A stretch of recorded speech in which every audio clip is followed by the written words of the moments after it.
Hi, church. Do we feel sometimes all alone? We feel like no one cares for us? As believers, we've forgotten that Jesus said in John chapter 14, verse 16, and I'll pray the Father, and he will give you another helper, that he may abide with you forever. The Spirit of truth, whom the world cannot receive because it neither sees him nor knows him, but you know him, for it dwells with you and will be with you. Same chapter, verse 26. What the helper, the Holy Spirit, whom the Father will send in my name, he will teach you all things and bring to your remembrance all things that I said to you. As believers, the very presence of God is with us. The Holy Spirit dwells in us. He's the Spirit of truth. He will teach us everything. He's with us forever, the Bible assures us. Are we aware of that? Do we seek the face of the Holy Spirit in every area of our lives? He's with us forever. He's there to help us. He's our comforter. He's our advocate. He's our teacher. He will teach us. He will guide us. He will show us. He will discipline us. He will speak the truth.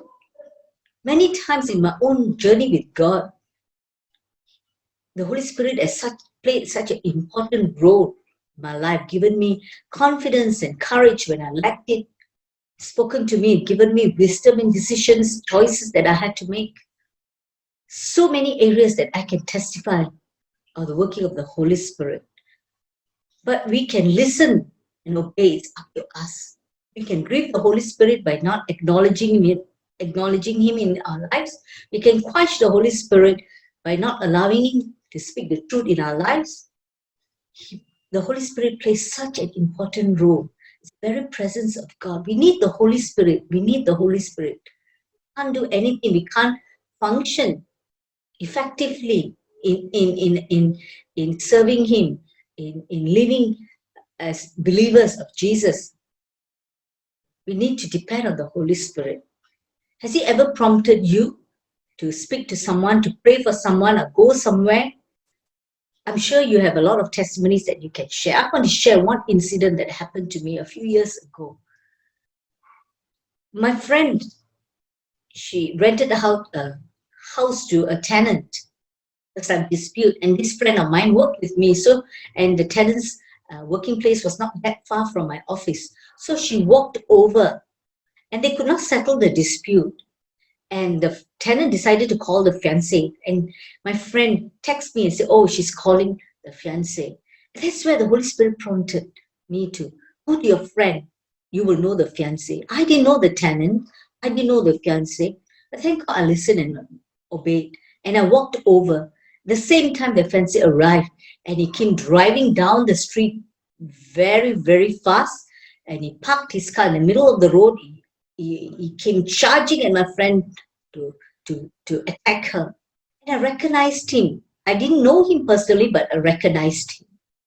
And I recognized him as someone my brother helped when he got into trouble with the law. So I tried to speak to him, but he refused to listen to me. He was so completely rude. And I called my brother and I said, he's causing something out here in the open, and everyone is out watching us, and he wants to attack my friend.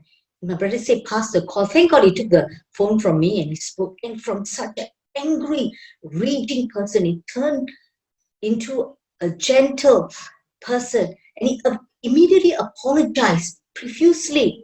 He turned 180 degrees or 360 degrees. And we are able to settle the issue amicably. And my friend was a believer. Thank God I listened and obeyed. The Holy Spirit will speak to us if we only allow Him to speak into our lives. He's a Spirit of truth. Such assurance that, we are not alone. The Holy Spirit is always with us. Let us learn to depend on the Holy Spirit in every area of our lives. We will surely be blessed.